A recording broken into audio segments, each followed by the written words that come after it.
Transcona bank robbery that ended in an axe murder. Transcona Museum. It's the first thing that popped up on my page. Save that for later, bud. Fuck, what's Save that for later. Gold. Score. What the hell? There's no lists on this thing. And you find all these creepy-ass orphanages. You're like, what the fuck? Creepy-ass addresses for orphanages, like downtown and shit like really? that. I want to see if those buildings are still there, though. You know what I mean? That's got to be kind of horrific. Fuck off. Okay, well, it's on my thing anyway. So, all right. I can give you about some just rip off a page for me. You start this time now. This looks all bloody there. Oh, it's just previous page. So now we'll just go into our shtick, so we can record right here. We have a shtick. We're sticking. Hello, my baby. Hello, my darling. Hello, my ragtime gal.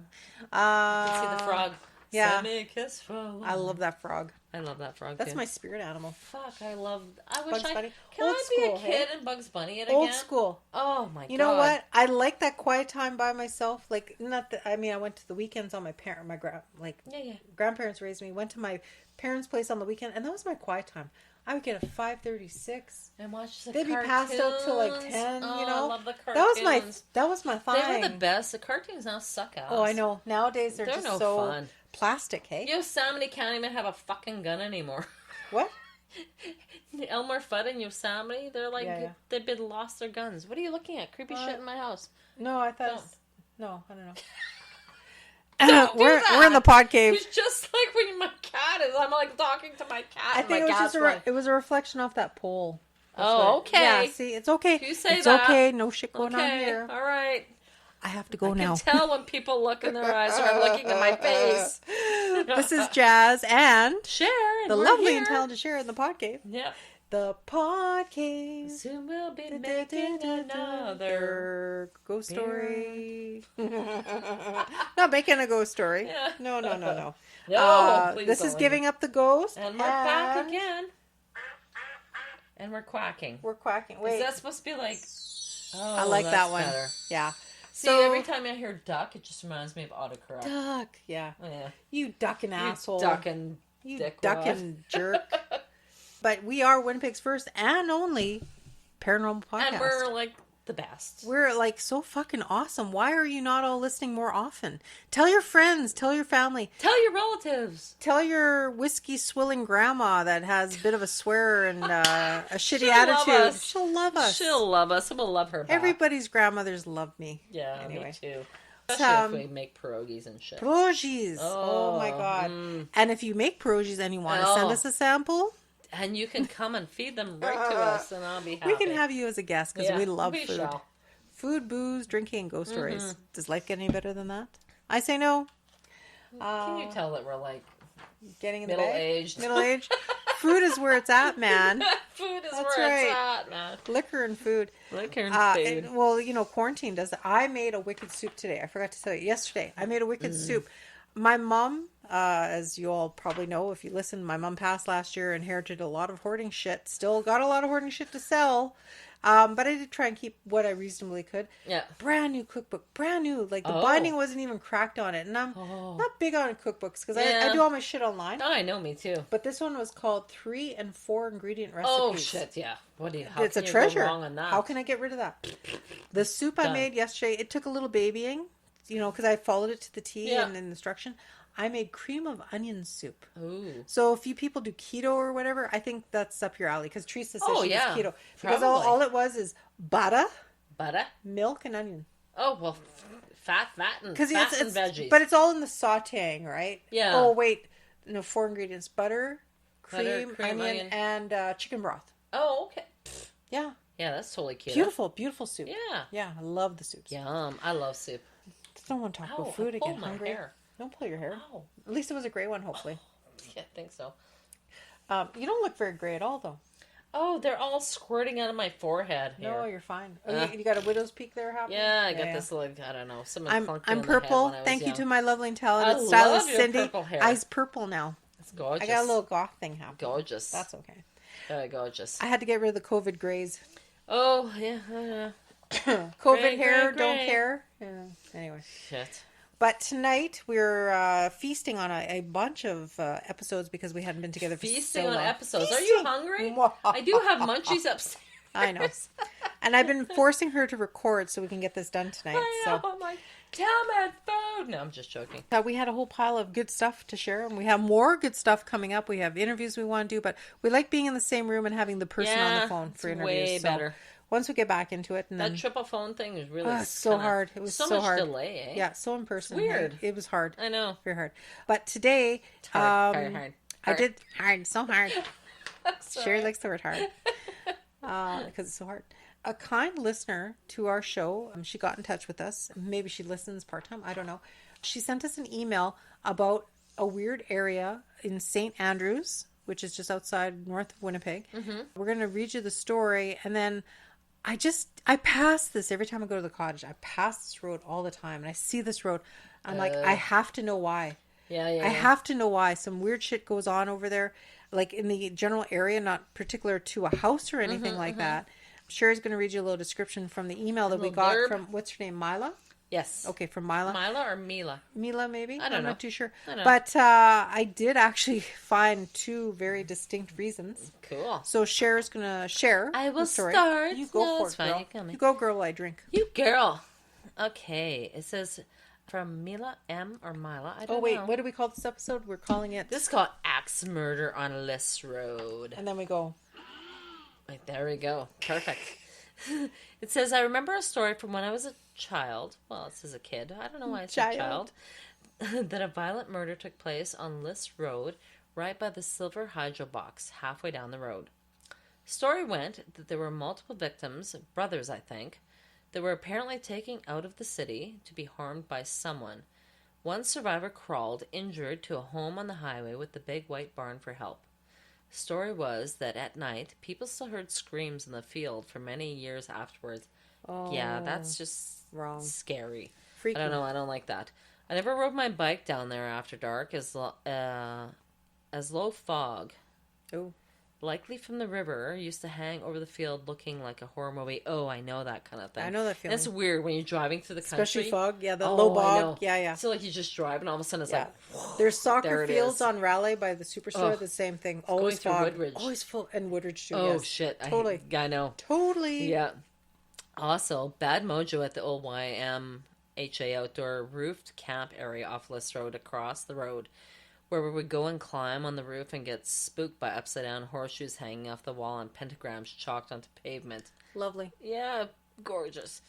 I remember the silence of never hearing birds there, but dry oak leaves blowing everywhere and what seemed to be a never-ending wind that blew through the shelter. Yeah, I know it. I know that. I can envision it. Yeah, totally. All of this was just up the road from Twin Oaks House. The area is steeped in history and spookiness.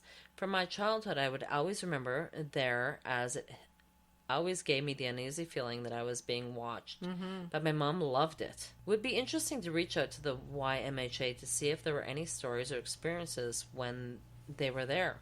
I originally posted this on Facebook, but deleted my comment as I wouldn't want a current resident to feel uneasy about why they're living there now. Yeah, I know, yeah. But yeah, that's it. It says, but you want answers, right? Yeah, I know. But no, I totally get that. It's like, you know, you have some creepy shit and you know some creepy shit happened. And I can validate all of it because I found all of it, actually. Ooh. I did. So essentially what happened was 2 men were charged with capital murder in connection. And this is going back to November of 1973. 73, okay. 73, a long time ago. So I was about 4 years old. Yeah, you were about 4 years old. Yeah. So basically 2 men, Jack Wayne Bender, he was 22, and Dwight Douglas Lucas, he was 18. So they were both charged with murder and attempted murder for Michael Byrne and his brother Alan. So Alan was the one that got away, where she was correct in saying that he ran away. Away. I found numerous newspaper articles. This happened on Liss Rd. It said, Herd, not Byrne, sorry. Yeah. The gentleman that died, his last name was Herd. Okay. Like Hurd. Mm-hmm. They did find his badly beaten body about 11 p.m. November 21st in a field near Liss Rd, 2 miles south of Lockport. Fuck. So lots of articles. Now, the creepy part about this, This is creepy. So we have a sister podcast, which is the For Real podcast, which is our friend Teresa, who was on our show previously. Yes. We forgot to mention in a few creepiest things, she was the first house that we really profiled. Yes. Shout out to Teresa. She had an incident with her ex-boyfriend. Yeah. So I guess I can't really say... I can't say his last name because now this is the same last name as this guy. Shut the fuck up. Really? And it looks like him too.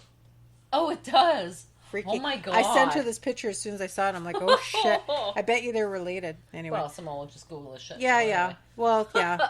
Lucas was the last name. Yeah. This guy's name was Dwight Douglas Lucas. So basically, when they were charged, they laughed, like in prison, in court. They laughed when they were sentenced to life imprisonment. They were found guilty of axe murder of Michael Ray Rd. Wow. Unfortunately, the brother, who was horrifically left for dead himself, he actually had to testify against these creeps. He was actually climbed out of the shit there and had to. He was in hiding. Yeah. Wow. There's so many articles, but I found the complete article of how it all transpired, and it was cold-blooded, and it was just random. Did it was they know so them? Random. It was so random. So. Just to go, they weren't drunk. The two assailants, like the two guys charged, they weren't drugged or anything. They weren't provoked. That's just scary. They were just psychopaths. Psychos looking for something to do. Shits and giggles. Wow. So essentially, what happened? It said here, the brothers, they had arranged to borrow an axe and 2 shovels, unfortunately, from a business next door to to do work at their home, and then they returned to the fruit market that evening. Unfortunately, they had just gotten laid off from their jobs too, but they were still there, kind of thing, until layoff. And it says about an hour later, they said there was a honking noise that they heard the back of the fruit market, and the owner, who had said that he went outside to investigate, he saw a man standing at the door of the Rd brothers' van. He yelled, and the 2 men ran down the back lane. So the brother that survived, Alan Rd, he testified that him and his brother, they went outside to check on their van, and then they noticed a hunting knife that was missing and a glove that was also belonging to either one of the assailants that was in the van. So the brothers, right, like, don't fuck with us, right? They got their coats from the market, and it says Michael Rd started driving the van down the back lane where they noticed 2 men walking, and then they reached the 2. Michael Rd stopped. The van door then opened and asked one of the men if he lost a glove. So they weren't confronting about the knife, they were just like, feeling them out, I guess. Yeah. But then things started, that's where it turned, eh? Shit. So Alan Rd, the brother that survived, identified in court Mr. Lucas as the man to whom his brother had spoken. He's the one laughing, he pointed to Mr. Lucas in the prisoner's dock. So this guy's trying to give... fucked up, eh? Yeah. So, and again, this isn't my favorite murder podcast. Like, we're not trying to any of this. It's just leading up to the haunting. It's just the friggin' story. Right? Because the environment of what led up to this, right? Yeah. Because nowadays, like they said, they hear men screaming in the fields. Yeah. So it said Michael Rd spoke to the man. Mr. Lucas pulled a gun out of his pocket, and then he told him to get into the back. And then he took his moccasin, and he tied up Alan Rd's hands, which is the brother. So I guess... One of the criminals ran around the side. One pulled the gun on the driver. The other one ran aside, grabbed the brother, threw him in the back of the van, and then he said his brother was then told to climb in the back, and he was tied up in a similar way. So pointed at Michael Rd, and then the Mr. Bender sat in the back with the other brother. So I guess they were forcing the one driver to drive, or the one brother to drive, and they had the other one in the back. So they basically had a gun and a knife on both of them at all times. As his brother drove the van, he said he drove it up Main Street. It said, Bender said, "I'll blow your head off if you try to drive this truck into the snowdrift." And then so it was in the winter time. It was November. Oh, okay. And then he says he was going north on Main. Bender then noticed the 2 axes the brothers had borrowed and started trying to hit Alan's feet, which is the other brother. And then he said to the other criminal, he said to Lucas, he said, "I've never done it with an axe before." Oh. And then, so basically the men started begging. One brother said to the other brother that? No, the 2 criminals, the 2 two. They weren't brothers. They weren't brothers. No. Okay, the two bad guys said that. The two bad guys. So that's not like the first time they've done this shit. Then. Supposedly, right? Oh. So he says, I've never done it with an axe before because he saw the axes, right? So at that point, then the one brother started begging for his life, and he was asking him not to kill him, and he started to cry. Oh, that's terrible. Mr. Bender told him to stop being a baby and take it like a man. And then he told Michael to turn off the highway and to go to a smaller road. And then he said to Michael Rd, he said he might not make it. And then again threatened him, like the brother that survived. And then when the van came to a small hydro shack, which is the one that Mila had said, near the road, Bender said, looks like a good place. And then he told Michael Rd to pull off the road. And then he told him once they tied them up, I guess, on the floor of the van. And then they pulled them up and made them walk into the field. And that's when they lied them in the field about 2 feet apart. Terrible. And they kept falling in the snow, but they kept dragging them further in. Fuck. Yeah. So, again, that's where he says to the one, he says, take it like a man. And then Rd then said to the brother, brother crying after he was hit in the shoulder with the axe. And then there were a series of axe blows delivered to both brothers in the back of the head, he testified. Wow. And then Bender hit him twice to the head, and then he just laid back and he didn't move. And then because it was dark too, like it's pitch black, lived? right? That so dude lived, like he crawled out, he was and injured. He lived. I guess he hit him, but he didn't. Yeah. Wow. So then I guess the one guy was standing there watching. The first guy, Lucas, was standing there about 4 to 5 feet away, and he was holding a gun while Bender was striking them with the axe. Right. And then that's what the brother the one that survived, testified. And then he said they were about 2 feet apart, and he was taking turns hitting both of them. And then when he finished, Bender actually, this sounds like real cold-blooded. Bender said to Luke, he says, "Were you watching?" Oh, really? Yeah, like for entertainment or something. And then he heard Bender shout, "Are you dead?" a few seconds later, and then the sound of the van doors closed, and then it went off. So that's when that Alan managed, the one brother that survived, he managed to get up to his feet, and he started to run. I think like he was tangled up at first, and he would fall and stuff, and he was able to untangle, get out of how he was tied up with shoelaces and stuff. Of energy and the shit that was left in that field behind. Yeah, and then he was falling, through the snow. He managed to get up. He managed to get his hands free. He knows a small farmhouse. He got to the farmhouse and started to yell for help.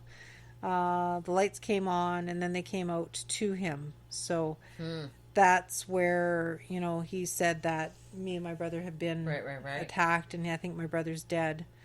And then later on, when the cops came, they found his body laying in the field. Is that farmhouse still there?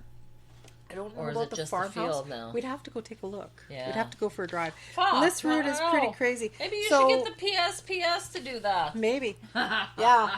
So it's I don't know. But now on the second point where she was saying about that other house, that Twin Point or Twin Peak or whatever. Yeah. There's another piece of older creepy history that goes with that. Really? I shit you not. And I found this out. What? Is it like a freaking cursed road or what? Well, that was the location known. Fuck, the Twin Oaks house. Yeah, and in that proximity, I'm not sure if it's there anymore. Yes, the area steeped in spookiness. There was something called Miss Davis School for Daughters of the Hudson Bay Company officials. Oh, and that was 2 kilometers south of St. Andrews on the Red at Liss Rd. Oh, well. So without... we don't even... There you go. There. And Bob's your uncle. Yeah, exactly. So that's why there's probably creepy shit happening around there, because it was a girls' school.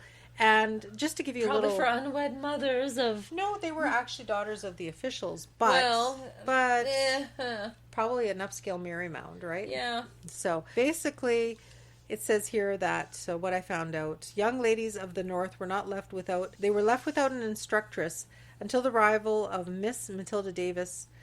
She had early connections with the Northwest Company. She gave her deep interest in the welfare and was most opportune in leading the women, the young girls. So Miss Davis was the daughter of a Hudson Bay Company officer who was lost in a mysterious way on an island in Hudson Bay, where he landed on when he was on his way home to England, accompanied by his family. His 2 eldest daughters had gone to England for their education, and the other members of the family after the father's death made their way back to St. Andrews at the Red River. Interesting. So the two Miss Davises in England seem to have been well trained in all the feminine accomplishments of the day, and they were employed as governesses. And it is said in that some prominent families of England, one of the sisters died and the other then resolved to rejoin the family at Red River. It is said that Miss Matilda Davis had always cherished the ambition of being well educated so that she might return,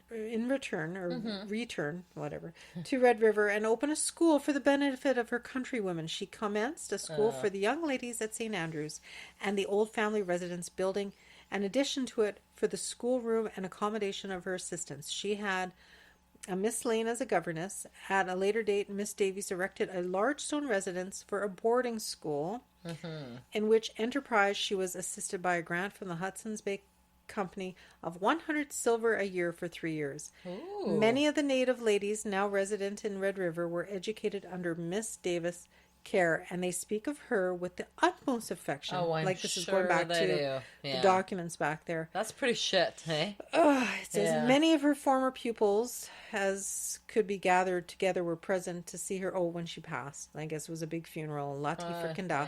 And that was like in 1875. Wow. So yeah, that's after all so you can imagine all the bullshit that went on with the girls' whipping school. And then, that's not good. Yeah, so it's like residential school. Now you can see and where top it off. That's with right. Girls' school, right? So That's pretty shit. Mila, you were correct. Both ends of Liss Rd are haunted as fuck. Yeah.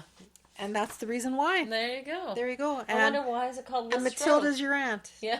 Yeah, Liss. Oh, yeah. Interesting. Lawlessness. But that's kind of creepy, though. The whole crying in the field. That's very scary. So it just all fits together. Yeah. Well, you know what? Okay, let's just say, for example, right. It already started off with the shitty, bitchy governess. Sure. Right? Yeah. That whole Let's area. like draw some negativity and crap there. And so where did they go why now? did they pick that road, eh? Exactly. So random. Right? Yeah. I know. And it's they not were like just, they were there. No. They just drove down that fucking road, right? And they were shit disturbers. Like, they were just cold assholes. Like, just unbelievable. Mm-hmm. I think that fruit market that they were at was somewhere around the Inkster area. Like, somewhere off Main there. Yeah, see, but like evil begets evil, right? I mean, of like, course. you know, you're looking for a shit place like, to do that was something, like Manson. drive down a shit That's place. just like point blank Manson shit. Isn't that creepy? Did you see what I did? Like, oh, I know. Were you watching? That's horrible, eh? Yeah, I've never done it with an axe before. Fuck, that's horrible. That's just, So apparently, I've read further, and apparently Bender is still in jail. They went to... really? Yeah, they went to institutions out of the province. He? Oh, he must be dead by now. 70, yeah. Well, it was from an article in 2009. They had interviewed the crown attorney, like the one that... Not the defense attorney, but the prosecutor. Yeah. Because I guess he had quite the life of cases, and he retired in 2009, so they had interviewed him. And he made the comment saying, as far as I'm aware, he's still incarcerated. Oh, but apparently Lucas had been released quite some time ago. Really? Yeah. Ew. So possibly Lucas was released, and he gave birth to... Procreated. That's Teresa's ex, looks like him.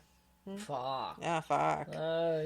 Anyway, that was very interesting. So thanks lovely... for sharing that. Thanks. Yeah, like creepiness. if anybody else has questions or concerns or wondered about creepy shit happening in their area that we can try and find out, that's why. That's so sad. Now you know. Yeah. I can't imagine being that poor dude. I hope I wonder if Alan Tured is still alive, because he would have been 18 in 73, so chances are he's still alive. But he would never be the same. No. You can't get smacked on the head like that. And No. That's pretty horrific. So wow. Anyway, but so that was the axe murder on Liss Rd in St. Andrews. That was the other story. And thanks and holy for... shit. Shit happens. People are assholes. Humans make shitty people. They do. That's right. And don't go round and auditing on Liss Rd. No, shit. Don't go round and auditing there, man. I repeat, do not. You'll go to the cornfield. Don't and you take won't that come advice. back. No children of the corn in there. No, for sure. Just axes and blood and shit. Anyway, if you want to get hold of us, please do at Givinguptheghostpodcast@gmail.com. Excellent. So we're going to finish off the drink, and I'm empty. I don't know. I don't think we may have to actually save the mysterious Winnipeg underground tunnels. We did 4 tonight. Did we already? So we're good. Oh, okay. Yeah. We have 4 in the kitty. We had none in the kitty. We haven't put out an episode. Kitty full. horny kitties Not around kitty here foe. too. We are kitty foe. Yeah, not us kitties. My horny cat kitties. is horny. She's No. She's retarded. Do not call me kitty. No. Do not. Oh no. But at the same time, what was I going to say? I don't know. Kitty we foe? did Horny? four. We did not 4. horny. Me so horny. Me I so- give you. You give me egg roll. I love you a long time. That's a little. My daughter would That's a say. little racist. My That's daughter. so racist. But that's so old though. I know it is so old. That's okay. I know.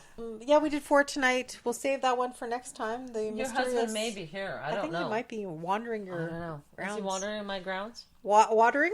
No, he may be watering. I don't know. It's not like that would be the first time it's ever happened here. So. Probably. But on that, we will. It's been a long time coming. Thanks for listening. Thanks for checking with us. Joining. Please Keep email joining. us. Keep joining us. Don't give up. Email. Tell your friends. Tell everybody. Tell your parents. No, don't Tell tell your parents. everybody. We Tell are your auntie and uncle. fucking awesome. Anyway, we think so sometimes. But with COVID, stay safe. Be good. Behave. Don't be social bitchy to other people. Yeah, Everyone's living their own shitty life. Everybody's got a story you don't know about, I so know. don't judge their masks and shit like that. So No, that's right. Someone's grandpa may be ill, or who good. the fuck knows. That's right. But anyway. don't be a carrier. Yeah. You know, the STDs are bad enough. Yeah, you would put a mask on that little thing, so That's put it right. on your face. But I do have to say, why are you wearing masks in cars? I don't get that. Yeah, I don't know. It's like you wear a condom to bed just because you might. know. I don't know. Anyway, that's Well, okay. I know. That's okay. But Whatever. on that note, live every day like it is your last. And never give up the ghost. Never give up the ghost on Liss Rd. Never, ever. Oh, fuck no. Oh, give not those those. up. Yeah. Yeah. All right. Yeah. Night. Cheers.